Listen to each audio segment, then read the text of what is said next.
Hello students, आज की class के अंदर बच्चे हम कवर करेंगे गॉस थ्योरम की first application, that is to find out the electric field intensity due to a uniformly charge infinite long wire. तो सबसे पहले बच्चे हम एक इनफाइनाइटली लॉन्ग वायर को जो है कंसिडर करते हैं। So let us consider a infinitely long wire.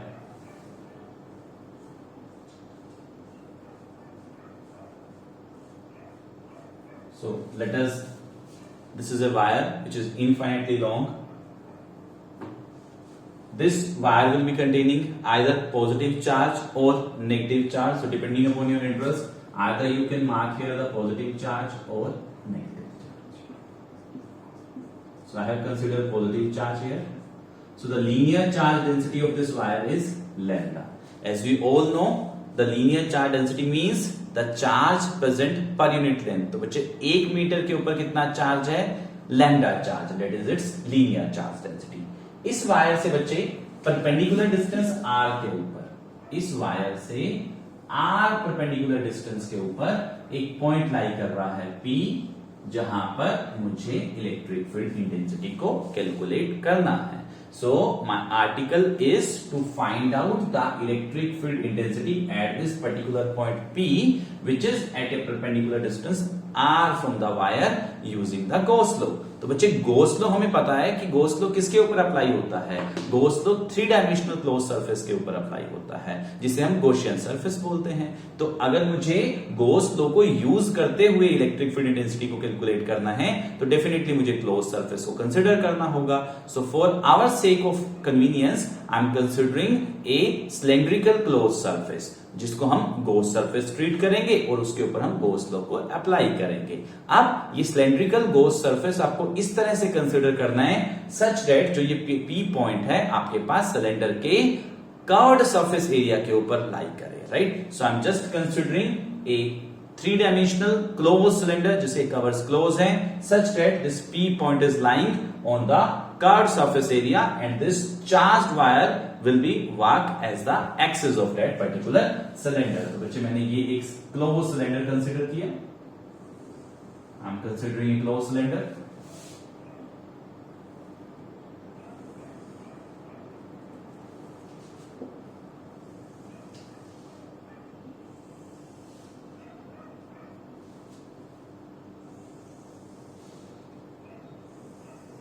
इस सिलेंडर का बच्चे जो लेंथ है वो लेंथ हम कितना कंसिडर कर रहे हैं? Let us assume the length of this cylinder is L। तो हमने एक क्लोज सिलेंडर को बच्चे कंसिडर किया है सच दैट आपके पास जो पॉइंट P है ये कहां पे लाई कर रहा है? कर्व्ड सरफेस एरिया के ऊपर लाई कर रहा है, और जो ये आपके पास सिलेंडर है ये क्लोज्ड है, इसके जो कवर्स हैं वो हमने बंद किए हुए हैं। Okay, the length of this cylinder is L।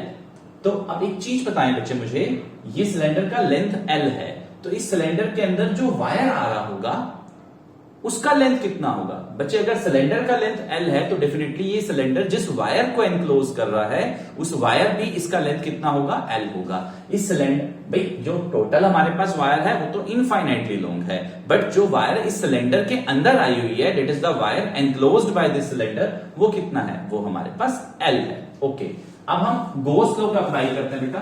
So according to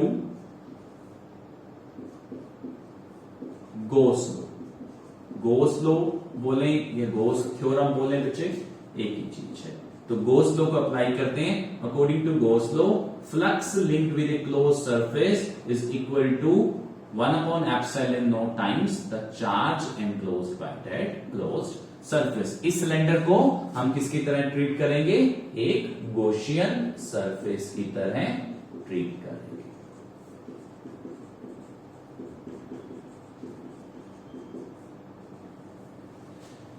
अब एक चीज बताएं, Gaussian सरफेस हमने कंसिडर कर लिया, इस Gaussian सरफेस के अंदर कितना चार्ज बच्चे आ रहा है?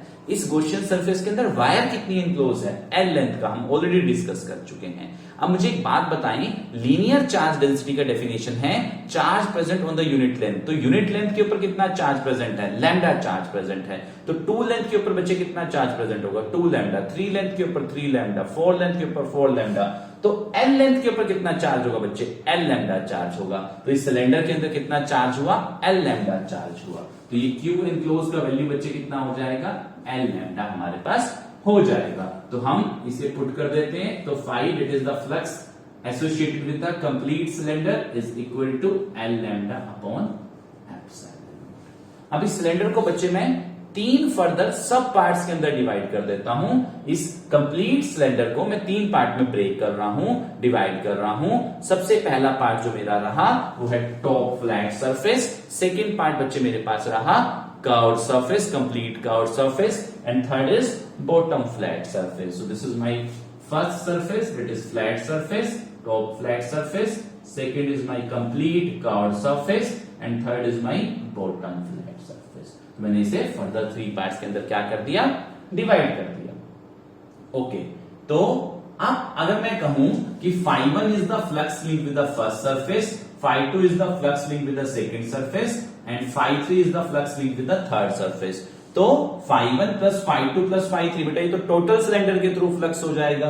तो हम इस फ्लक्स को 3 पार्ट्स में डिवाइड कर देते हैं। It is φ1 plus φ2 plus φ3 is equal to L lambda upon epsilon naught. एक तरह से मैंने पूरे के पूरे कंप्लीट सिलेंडर को 3 पार्ट्स के अंदर ब्रेक कर दिया, top flat surface, curved surface and bottom flat surface. तो इन तीनों के साथ जो फ्लक्स होगा वही कंप्लीट सिलेंडर का फ्लक्स होगा, it is five. So five is being divided into phi1, phi2 and phi3. Now by using the definition of the flux I will be calculating the value of the phi1, phi2 and phi3. अब मैं flux की definition को बच्चे use करते हुए phi1, phi2 और phi3 की value को क्या करूंगा, कैलकुलेट करूंगा। तो फ्रॉम डेफिनेशन ऑफ फ्लक्स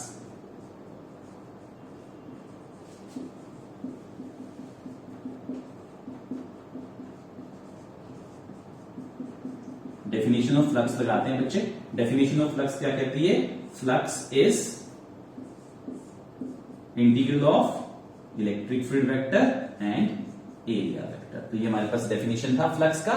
इस डेफिनेशन को हम यूज करेंगे और अप्लाई करेंगे, राइट। तो मैं इस डेफिनेशन को यूज करते हुए φ1 का वैल्यू निकालता हूं। तो is equal to integral of e vector dot ds1 vector. अब हम इस सरफेसेस के ऊपर छोटे छोटे जो है सरफेस कंसीडर कर लेते हैं। दिस इज आवर ds1, छोटा सा सरफेस हुआ हमारे पास। ऐसे ही आपके पास यहां पर एक स्मॉल सरफेस हुआ बच्चे, दैट इज ds2। ऐसे ही आपने थर्ड सरफेस भी एक स्मॉल सरफेस कंसीडर किया, ds3।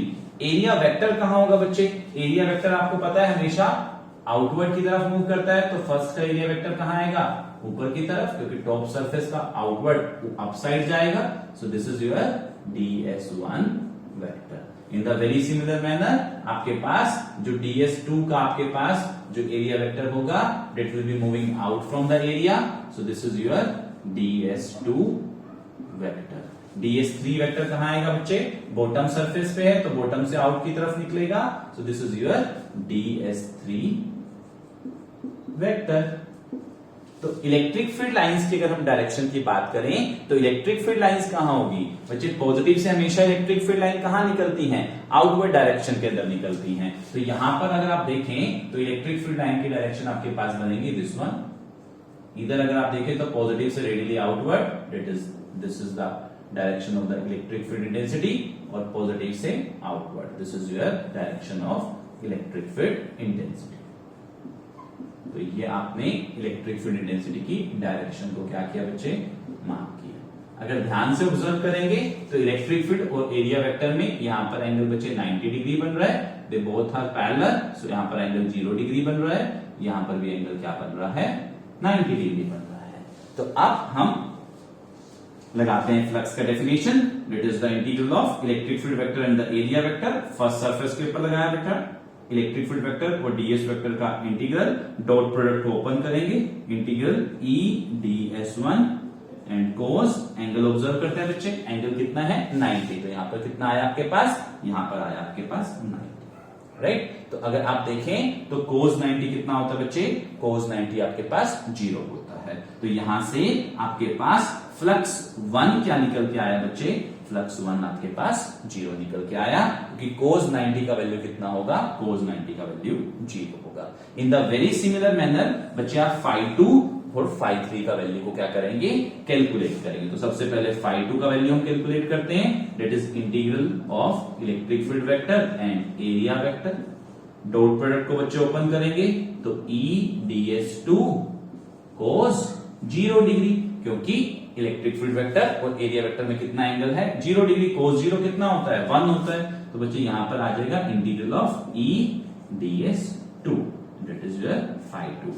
Now because of the symmetry, बच्चे सिमेट्री की वजह से हमारे पास जो इलेक्ट्रिक फील्ड है वो through out curved surface area क्या होगा, कांस्टेंट होगा। कैसे बच्चे, बेटा ये हमारे पास जो वायर है ये सेंटर से पास हो रहा है, एक्सिस से पास हो रहा है, और ये वायर कितना है, इनफाइनाइटली लॉन्ग वायर है, जिसकी वजह से यहां पर जितना इलेक्ट्रिक फील्ड इंटेंसिटी होगा उतना यहां पर, उतना यहां पर, उतना यहां पर। तो electric field is not changing, तो इलेक्ट्रिक फील्ड को हम क्या कर लेते हैं, बाहर ले लेते हैं इंटीग्रल से, because it's value is not changing. तो ds2 आपके पास आ गया। ds2 का इंटीग्रल क्या होगा बच्चे, ds2 का इंटीग्रल आपके पास होगा curved surface area, that is S2।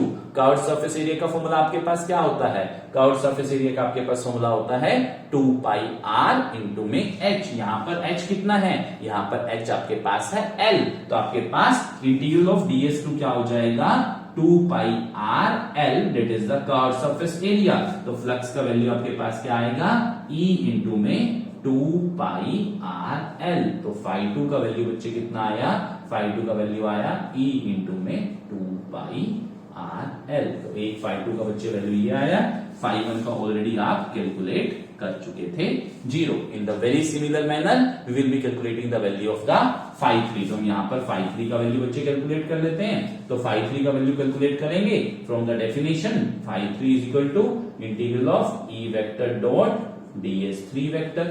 Dot product को बच्चे ओपन करेंगे तो E ds3 cos, एंगल को चेक करते हैं, देखिए एंगल कितना होगा, 90 डिग्री। तो cos 90 कितना होता है बच्चे, 0।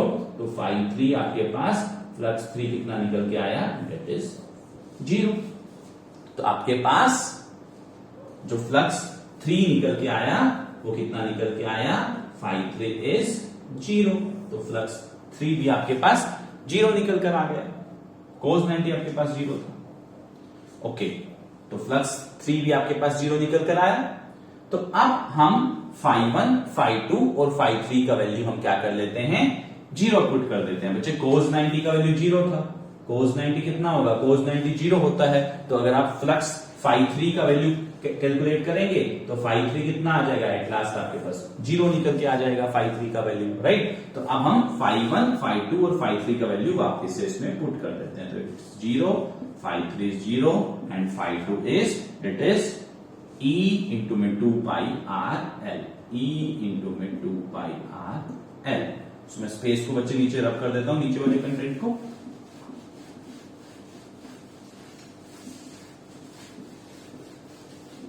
तो इसको पुट करते हैं बच्चे, तो चेक करेंगे। देखो 0 तो हम किसी में भी ऐड करें तो एक्सप्रेशन में चेंज नहीं आएगा। E इंटू में 2 pi r L is equal to L lambda upon epsilon naught. From L to L it will get cancelled out. So electric field is equal to lambda upon epsilon naught 2 pi r।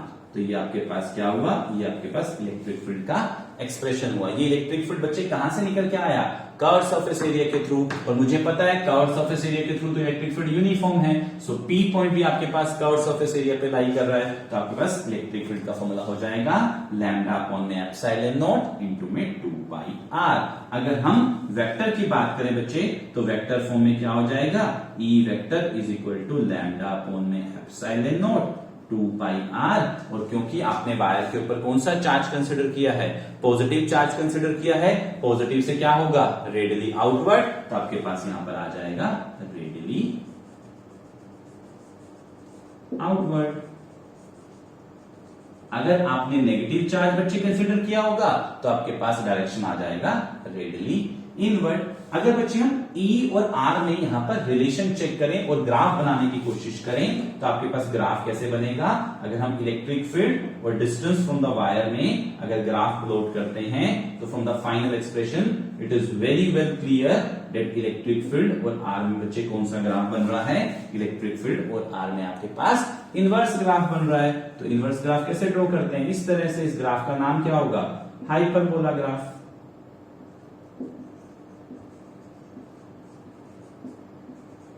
तो graph आपके पास जो बनेगा वो कौन सा बनेगा? Hyperbola graph आपके पास बन के आएगा। एंटायर प्रोसेस को बच्चे एक बार मैं फिर से ब्रीफ कर देता हूं। हमारा आर्टिकल क्या था? To find out the electric field intensity due to infinitely long wire at a particular distance r from that wire using the Gauss law. तो गॉस लॉ को यूज करने के लिए हमें क्लोज सरफेस चाहिए था। हमने एक सिलेंडर कंसीडर किया सच दैट ये P पॉइंट कहां पर लाई कर रहा है? आउटर पेरिफेरी पे, मतलब कर्व सरफेस एरिया पे लाई कर रहा है। इसका लीनियर चार्ज डेंसिटी लैम्डा था। सिलेंडर का लेंथ कितना था? L था। तो L लेंथ ही वायर की सिलेंडर के अंदर आई है।